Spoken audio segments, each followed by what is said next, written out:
एक खातून थी जिन्होंने अपने घर में इतना अच्छा सेटअप करके रखा हुआ था। वो माशाल्लाह से अपने बच्चे इतने अच्छे पाल रही थी, उनको ट्यूशंस खुद देती थी, घर में पढ़ाती थी। उनके सास ससुर साथ थे, उनके साथ वो वॉक पे जाती थी, सास के साथ ससुर की दवाइयों का ख्याल रखती थी, हस्बैंड का सुबह शाम खाना बनाना अपने हाथों से बनाना, सारा कुछ करना, बच्चों को पिक एंड ड्रॉप करना, सब कुछ करती थी। She got diagnosed of breast cancer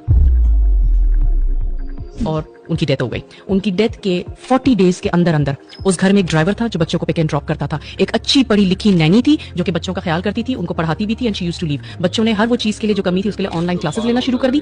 एक केयर टेकर आता था सास ससुर के लिए, क्योंकि वॉक करवाना होता था एक को, दूसरे की दवाइयां सारी सेट करके, और उसी तरह एक उन्होंने मेड फुल टाइम रखी हुई थी जो खाने भी पकाती थी, सफाइयां भी करती थी। वो एक औरत जो समझती थी सोसाइटी के गिल्ट की वजह से, मॉम गिल्ट में रहती थी कि मेरी ये जिम्मेदारियां, वो ऐसे रिप्लेस हो गई। और आपको क्या लगता है उस शख्स ने दूसरी शादी नहीं की होगी? ऐसे रिप्लेस हो गई। इसकी जगह अगर वो अपनी जिंदगी इस तरह गुजार रही होती कि ये सारी चीजें जो है आउटसोर्स हो सकती हैं, लेकिन मैं अपनी कुछ बिल्डअप करूं, मैं अपनी सेहत का ख्याल रखूं, मैं अच्छे फल खाऊं, अच्छे नट्स खाऊं, मैं वॉक पे निकलूं, एक्सरसाइजेस करूं, मेडिटेशन करूं, तो शायद उसको जो अलार्म्स आ रहे थे जिस्म में कैंसर के